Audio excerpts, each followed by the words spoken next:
So first, of course, there is no secret.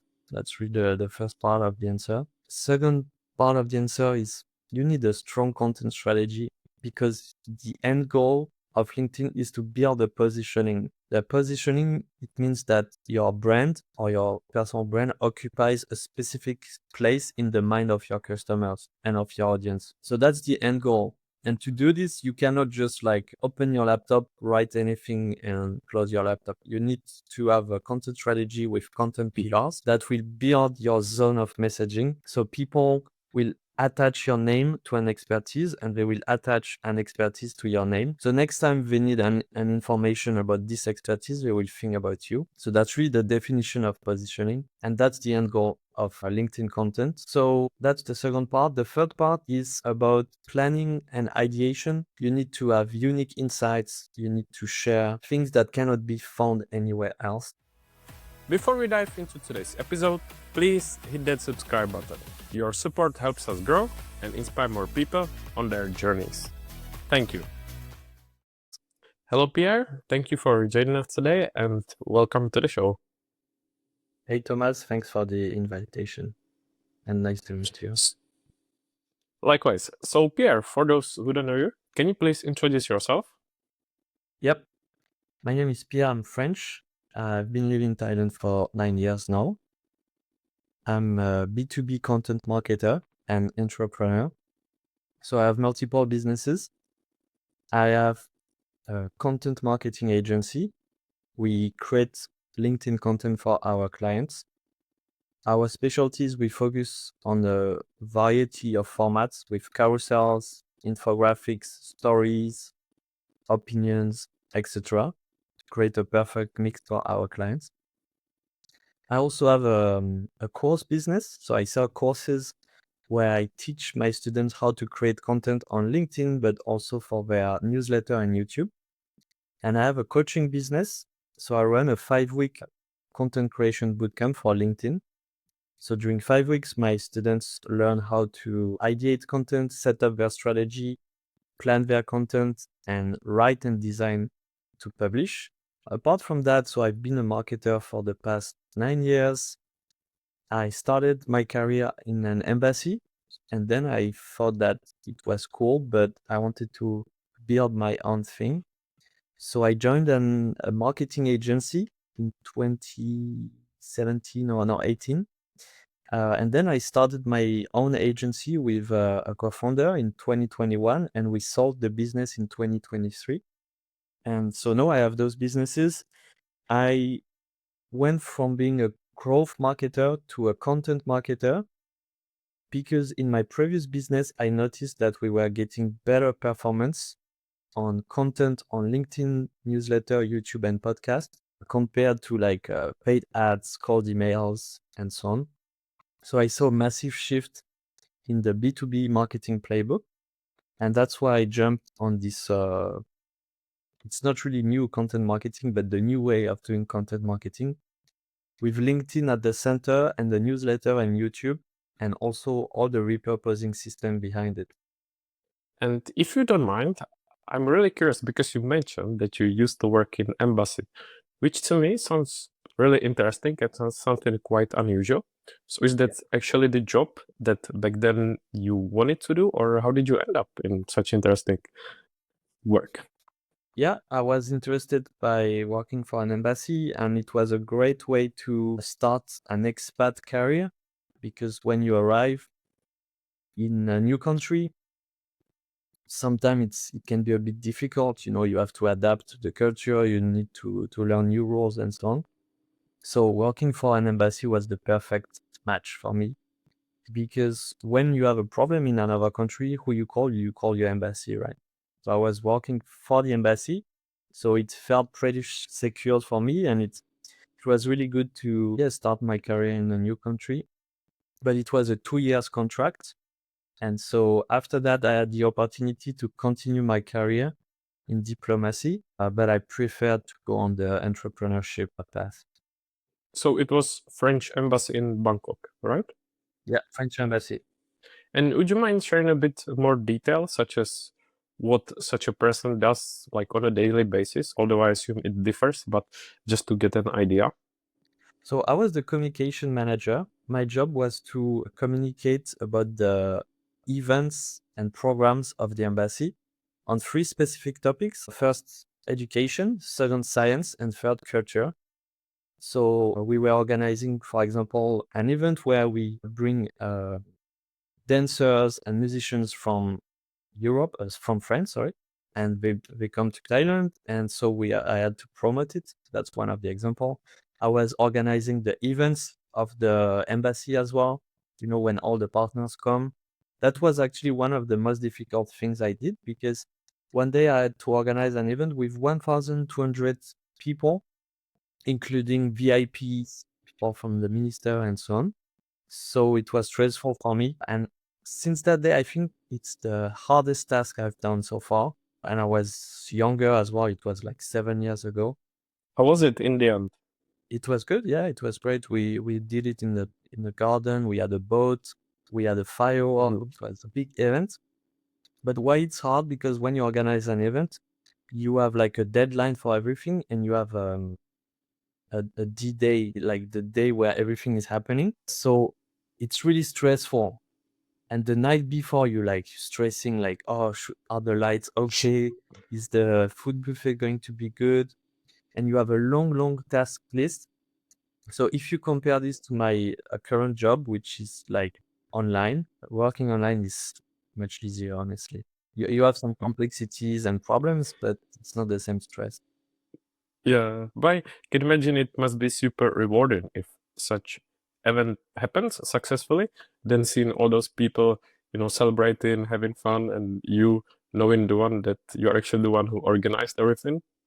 Yeah. So honestly, it's really the behind the scenes job because at the end of the day, it's not you that will deliver the speech. It's not you that people will thank. So it's really behind the scenes, and you need to be really operational. And some people really like that. You know, they love when everything is perfect and they see the events going smoothly. For me, I prefer to have a more like creative job where I can create my own thing. Yeah, I was going to say it makes me maybe a bit surprised that before, as you were the person behind the scenes, whereas now you're like the content creator who's showing up on LinkedIn, on YouTube, in the newsletter. So it's like a kind of the opposite. Yeah, definitely. I never thought about that, but yeah, I think it's normal in a career. You start behind the scenes, you do the day-to-day job, you learn because I was doing a lot of communication and marketing. I had a mentor that teach me a lot about communication. So it's normal. First, you learn all the things that you need to do in order to grow, and then you apply them, and then you teach others how to do it. Because if you want to be on the spotlight on the first day, it's a bit tricky because you have to learn first. Otherwise, you're going to be some kind of influencer that talks about something they don't really know about. You see what I mean? And not going to lie, it's also quite scary to go like in front of the camera on the first day or in the beginning. So it's much easier to keep learning or take it step by step. Yeah. Build your expertise first, and then you can create content. I think that's the best. I agree. And out of curiosity, is actually the Bangkok or Thailand the place that you wanted to work in, or was it kind of a coincidence that you ended up in this one? So I was hesitating between New York because I was in the process. I wanted to get a job there as well, and Bangkok. And I decided to go to Bangkok because the difference with Paris at that time, I was living in Paris. When you go from Paris to New York, it's different, of course, but when you go from Paris to Bangkok, it's very different. So I wanted a totally new experience, Mhm. and that's why I decided to go in Asia. How was the first experience? Was there like a culture shock? Did it meet your expectations, or were you scared? Yeah, I was scared because I really stepped out of my comfort zone. So it's like you have a new place, a new job, a new city, and a new time zone at the same time. You have a new everything. So basically you start from scratch. So it's really stressful. So consciously it's not that stressful. It's stressful, but it's unconsciously that it's the most stressful because it's like change everything. So your body and your unconscious is really like, okay, I need to rethink my entire life. I need to rebuild everything. So this has a strong effect on your behaviors, on your mindset. And there is like a 3 weeks where you need to adapt to the time zone, of course, with the delay, but also to just like you need to get used to it. You need to get used to the fact that you are rebuilding everything. Yeah, it's interesting because sometimes I don't want to compare it, but I can say that I feel the same because I'm in a different country that I'm from, but still it's the same continent and there is not such a big time difference. So I cannot imagine what it's like for you to move into such a far Yeah. destination. Everything is new. Everything. And since you are still based there, it's been quite a few years, 9, if I remember correctly. It sounds like that you enjoy it. So do you like the place so much that you are still there? Yeah, I really love it for multiple reasons. First, it's a very good city where you can get everything you need. You have a lot of restaurants, a lot of like cinemas, bowling, archery range. You have a lot of stuff like that. Second, if I compare the money I get as a founder that sells in markets such as US, Europe, compared to the cost of living here, it's very interesting. And also, you have a proximity with the islands. So, for example, you have a plane that goes directly to Koh Samui, which is a beautiful island, and it's like a 2 hour trip. Well, no, the plane is like 1 hour, but then you need to go by car and so on. But you land directly on the island. That's so cool. And if you look at Bangkok, where it is in Asia, it's right in the center because you have China above, then you have Japan, not so far, 5 hour flights. You have Singapore, just 1 hour flight. Malaysia, of course. So it's really a strategic location. It's really a great place to live. Now I also travel every year. I travel around like 3 to 4 months. I go to Europe, I go to Singapore and other countries as well. Yeah, you sold it to us. Oh yeah, it's good. Yeah. Have you got for the future any other places that you'd like to live in, or for now you are happy to stay where you are? So I'm going to travel in Europe, Eastern Europe in June. I really like Eastern Europe because I'm a big fan of history and I love the architecture of like Budapest, Vienna, Prague. I want to visit as well Croatia and Slovenia as well. I want to visit. I want to go to Bled, which is a small lake, not so small, but a lake with a famous building on it because it's like you're in front of the Alps. So you're on a lake, but you see the Alps as well. That's very cool. I want to go there. I want to visit Croatia, maybe Bulgaria as well, Romania, Poland. I really love those countries. It's really nice. But I go in the summer, so it's not cold for me because I'm used to that island heat. Yeah, I was going to say that, but I'm glad to hear that because usually when people say they are going to visit Europe, I feel like that it's usually like a western part of the Europe. So when someone says eastern or central, it's good to hear that people don't forget that there are beautiful places like that. Yeah, simply because I know those countries already. I've been there many times, Italy, Spain, UK. So I want to visit new countries with strong history as well. Yeah, I agree, and I hope you'll enjoy, of course. Then, if we move forward to once you finished working in embassy and started working in marketing and building your brand, I know that you bootstrapped your agency in 2022. So, can you tell us about this experience? Yeah, 2021, we launched it. $0 to $1 million of revenue in 14 months. We are selling one single offer, our signature offer. It was during 2 months, we test the acquisition channels of our clients. So let's say you come to us, you have a SaaS, a B2B SaaS.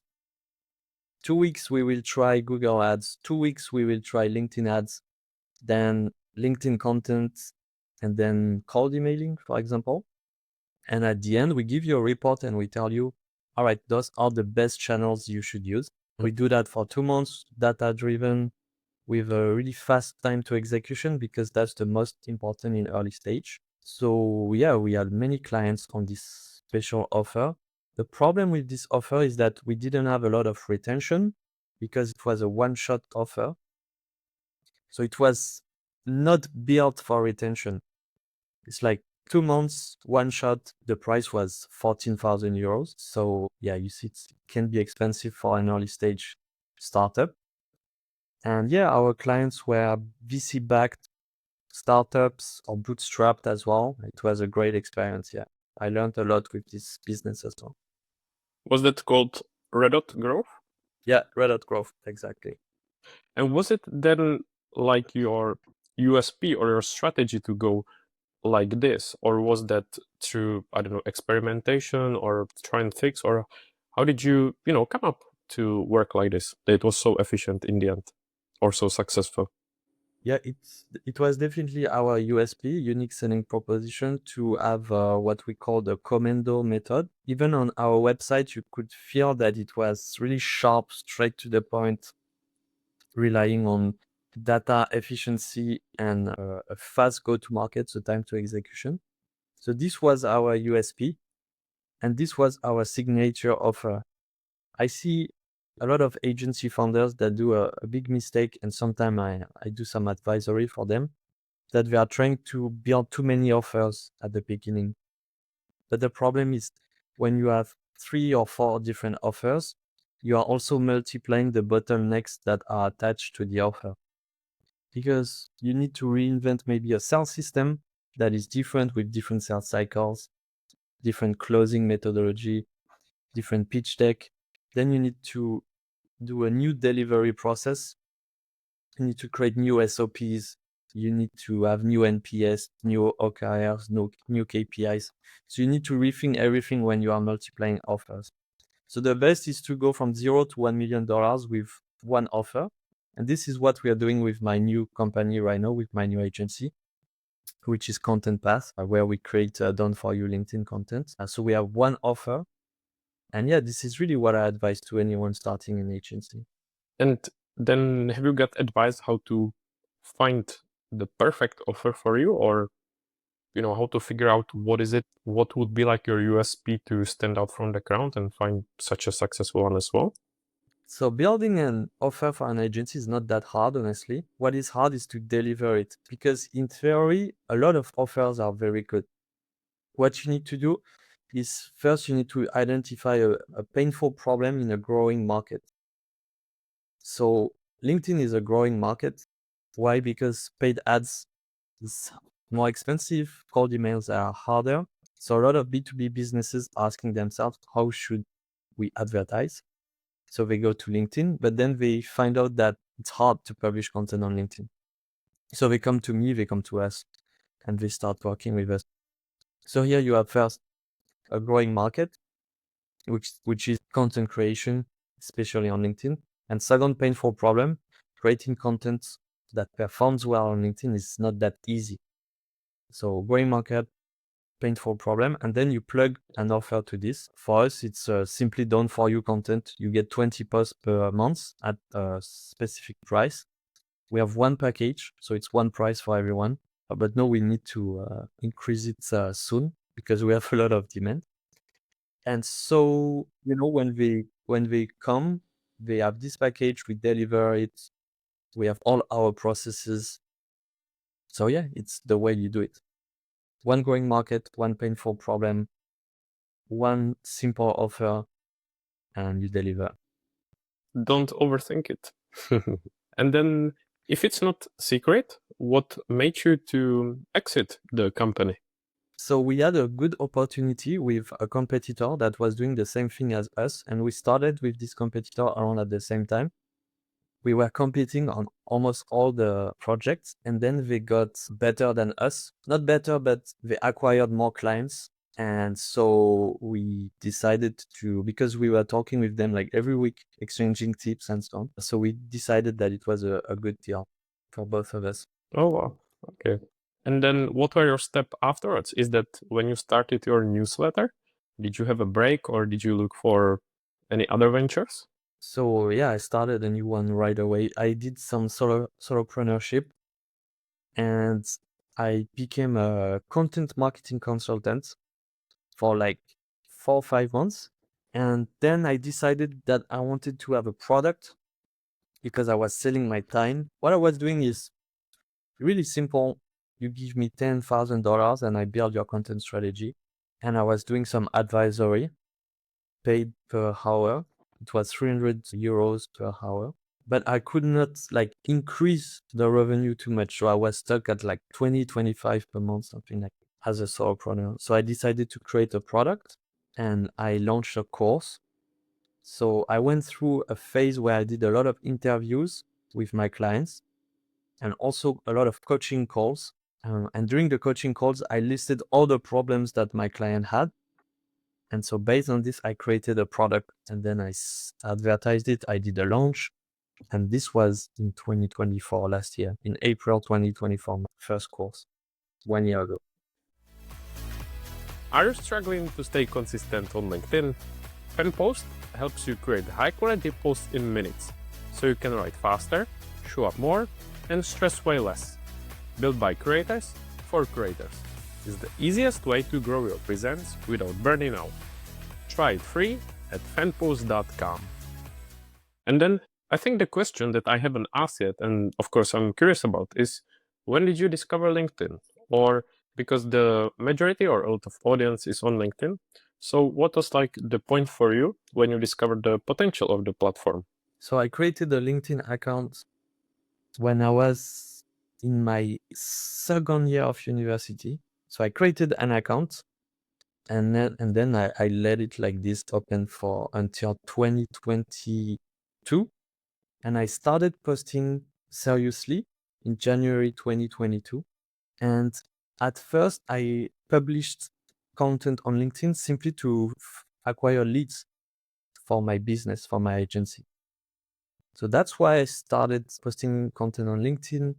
And I started to notice the potential after just a few months, honestly, when I saw the views, the engagement, the leads, the profile visits, the opportunities. I got the feeling that it was a great channel really fast within 2 or 3 months. And my co-founder was already using it. So he told me a lot about it. He told me, yeah, you should try. You have a lot of things to say. And then I got a very strong momentum when I started creating infographics and publishing visual designs, carousels, comparative tables, and custom infographics because I'm also a designer. So I got a strong momentum. It was in June 2023. Yeah.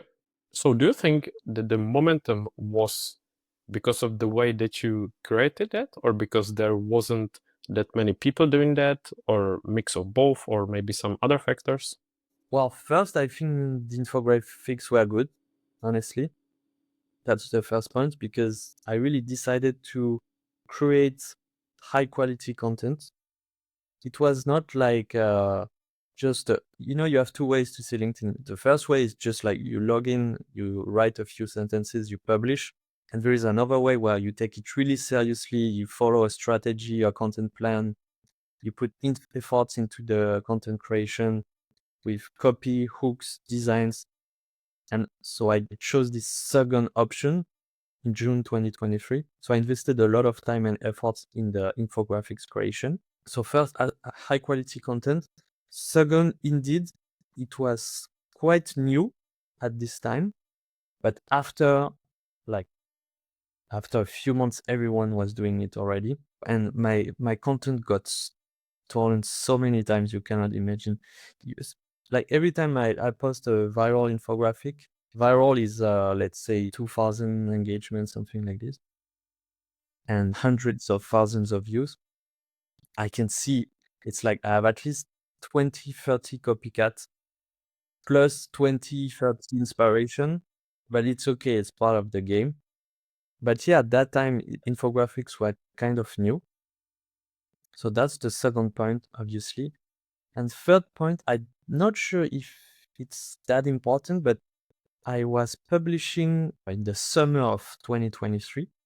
And in the summer, people think oh, I'm not going to publish that much because in Europe, at least, people are in holidays. So I did quite the opposite. I published more in the summer and I gained over 30,000 followers in 3 months. So that's 10,000 per month. And it started really the momentum. I like it, thinking outside of the box or going against the crowd.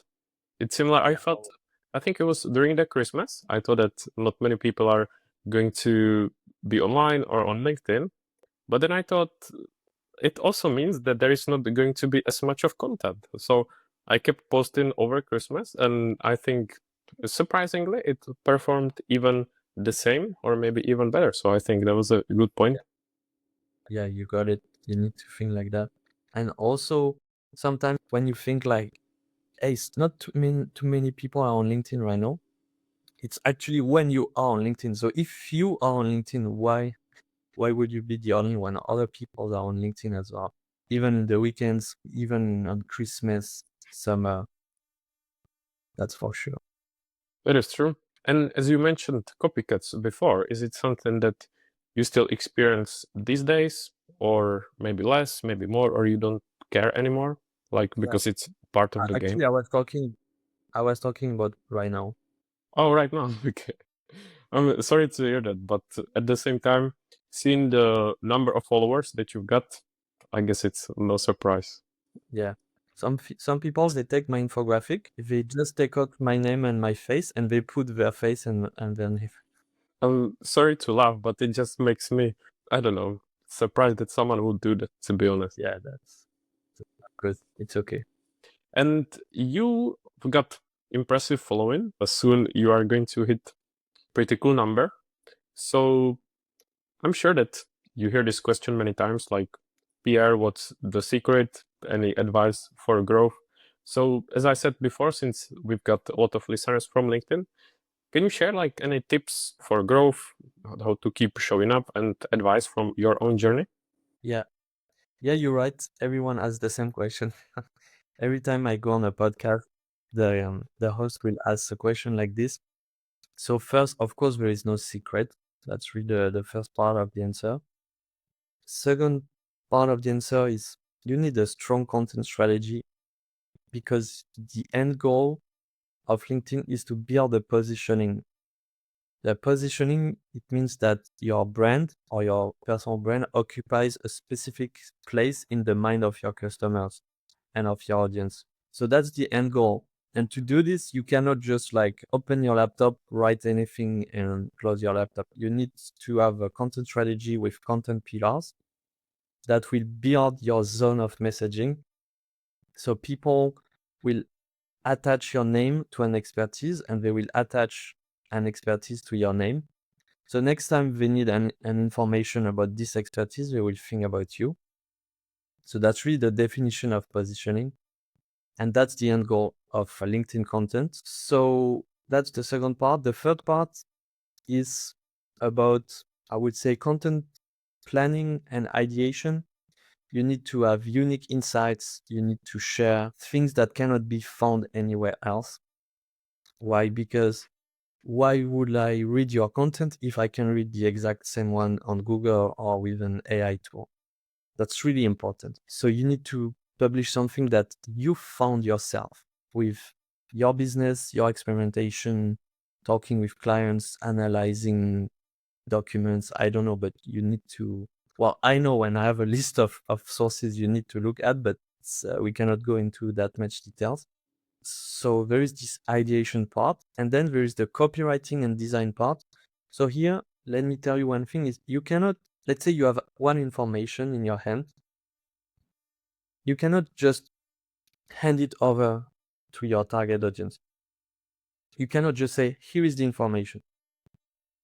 You need to find an angle, find a format, find a type of content that will make it interesting for them to read. So you have many ways to do it. You have many frameworks. And this is exactly what I teach in my course. It's how you take one insight and you give a specific angle to it. So it makes it even more interesting and people read your content. And with those skills, so copywriting, designs, and also the psychology behind the social media, you need to answer three questions. First question, when you write a post, it's, does my content attract the attention? Second is, does it retain the attention? And third, is it worth the attention? Okay, because if it attracts the attention, it retains the attention, but it's not worth the attention, you don't have a long-term strategy, because your followers, your fans, your friends, everyone will churn, because if they read your post and it's really deceiving, it's not interesting, they will not open the next one. See what I mean? Yeah. So that's why it's really important as well to create content that is worth their attention. When everyone is focusing on the hook, I understand, because hooking people is very important. But yeah, at the end of the day, if you do like 2-3 viral posts, but it doesn't mean you build a positioning. So it's really this entire process that will create the following, create the positioning, create the authority, and ultimately will be a very powerful asset for your brand and also your personal brand. And ultimately, it will generate revenue. And if you plug it to a strong demand capture and sales system, you can harvest all those opportunities, and it's very powerful. Reap its potential of the platform. And yeah, I like what you said, because obviously there are a lot of people who are posting, and you need to be the one that stands out and ultimately comes to the mind of people when they think about a specific topic, area, or the niche. So try to become the one that is recognizable for that one thing. Yep, definitely. So then, when newsletter comes to the stage, because I know that you are writing on Substack, you got great following as well. So are you someone who's been always interested in writing, or is it another channel how to share the content with the audience? Yeah. So I started writing on Substack in, I think it was May 2023. So you see, it's the time when I really took my content strategy seriously. May, June 2023. Now I have 26,000 subscribers. I also have a paid newsletter as part of this Substack. I'm not scaling it, but I think I will do it later, because you can scale the newsletter by definition, because I'm working on a model that I call a self-liquidating content channel. So self-liquidating, it means that it's used in finance or in sales. When you build an asset that reimburses itself, so basically you create a newsletter, you invest some money in it and time, obviously. And what you do is you have a newsletter that has its own business model. So it will generate clients, and also it will pay itself with sponsorship, with paid newsletter, and anything else. So you get leads, Yeah, and also it can even be a net positive. And if you it's multiply genius. this, you have, yeah, it's very cool concept. If you multiply this, you have a lot of different assets. So I'm building this. Right now I'm profitable on the newsletter, and I also get leads. So that's two separate things. So the newsletter is called, the name is not so good, honestly. I need to change it, but it's called Pierre's Content Guide. It's really not that good. I need a studio branding. And so every week I send a newsletter, and for example, the previous one were how to drive revenue with your content, the 10 marketing rules to know in 2025. So this type of topics, B2B marketing strategy and content marketing, always for B2B. I also post on Substack Notes that generates subscribers and also views, also leads for my, and sales for my offers. So newsletter is a very strong channel. I agree. I feel like, of course, I'm not that far as you are, but I feel like that if I had any advice, just start now.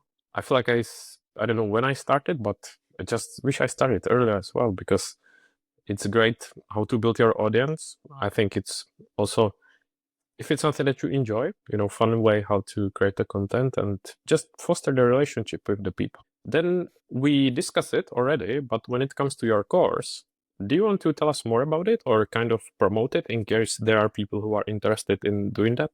So my course is just a 5-step framework to help you create content and attract buyers with content. Right now I have over 600 students on this course. And the first module is content strategy. So how to find your ideal customer, how to find your audience, then how to create your content pillars, your manifesto, to find your enemy, your point of view, your big idea, all the strategy part. Then content plan and ideation is the module 2. How to ideate content, find an angle, plan it, create a swipe file so you don't have the blank page syndrome. Then module 3 is really pragmatic. It's copywriting and design. So I teach you how to write and how to design. Module 4, I teach you how to repurpose. So repurposing is a very essential part of my content strategy. So there is a module dedicated to this. And I'm launching a new course in May that will be called the Repurposing Factory, where I teach how to repurpose content.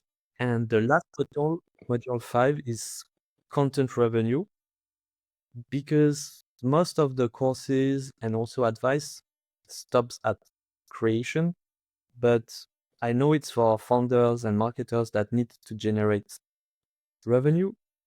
So I teach social selling. I teach how to do a front-end offer, how to sell in the content without selling.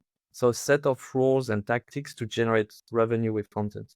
Sounds powerful. If anyone wants to have a look, I will add links to the show notes. And I was just about to mention that you also mentioned about graphics and design, that I like your design, the website, and any of your content. So it just proves that, what you are talking about, it's the truth. So well done. Yeah, everything I share, everything I teach is based on my own experience for me and for my clients. It's not because some people would think, hey, maybe it will not work in my industry, but I've worked with many industries. So everything I teach is based on data that I've collected. And it's not something I read on Google or that I listen from another podcast or anything. It's really based on my experience. Yeah, I like it. Yeah.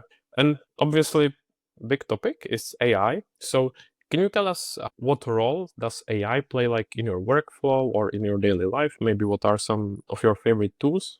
Yeah. So AI is a big module as part of my repurposing course, but it's in the behind the scenes. What I mean by that is I'm not going to use AI to write or design content. I'm using it to collect insights, conduct research, organize information, and also ideate some pieces of content for me. But I'm not using it to write, because right now I'm a better copywriter than the AI. I A/B test, and a better designer. I say for now because maybe in 2 years it will be very different. So I use it really as a behind the scene tool. And the tools I like, so I use TLDV to listen to my, for example, webinars, workshops, and then TLDV will send me a recap, and I have prompts that help me to identify insights and so on. I also use Tela, but Tela is not an AI tool, but it's very good. And I use ChatGPT. I know it's really basic, but I use ChatGPT. I say the same. I use ChatGPT too, and I like it as well, although it's like the most common one, but I think it works well. But the previous ones, I didn't know them, so I will do the research. Yeah. Sounds good. You know, on LinkedIn, you have infographics that say the 70 AI tools. Wow. And I don't have enough time to go into that comparison. I will need like 5 weeks to compare all of them. So I take the winner, ChatGPT, I use it. I don't test anything else. Because, there are so many tools, so many tactics, so much information. And sometimes it's just about picking one and executing. It's not about adding a new tool or a new hack or a new strategy or a new tactic.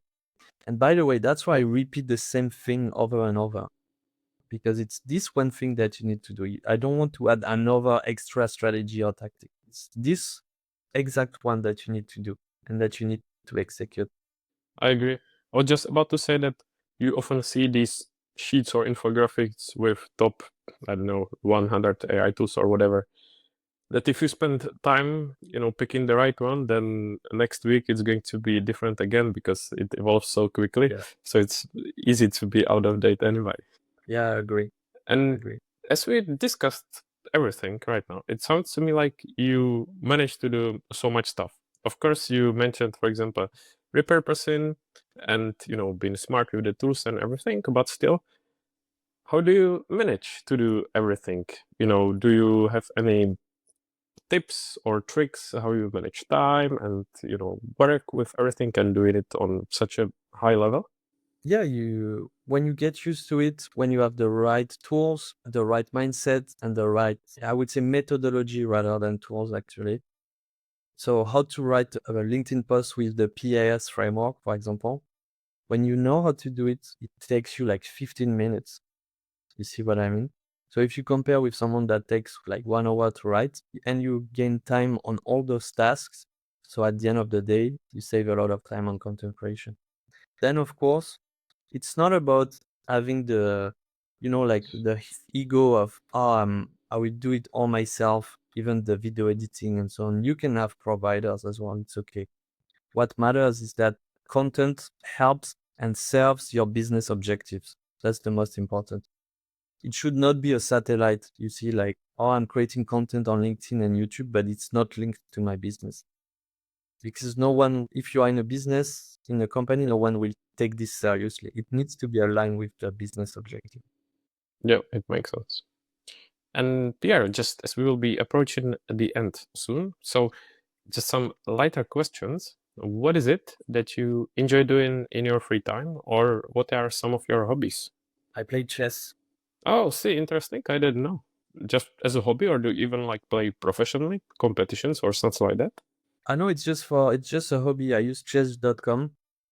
I have an elo of 1,500 right now. I want to go to 2,000 if I can. Oh, I've never been a big fan of chess, but it's interesting and yeah, it sounds cool and I didn't know. Then the question that I ask my guests is if you read books and if so, if you've got any recommendations, such as any impactful ones or any that you would recommend to the listeners.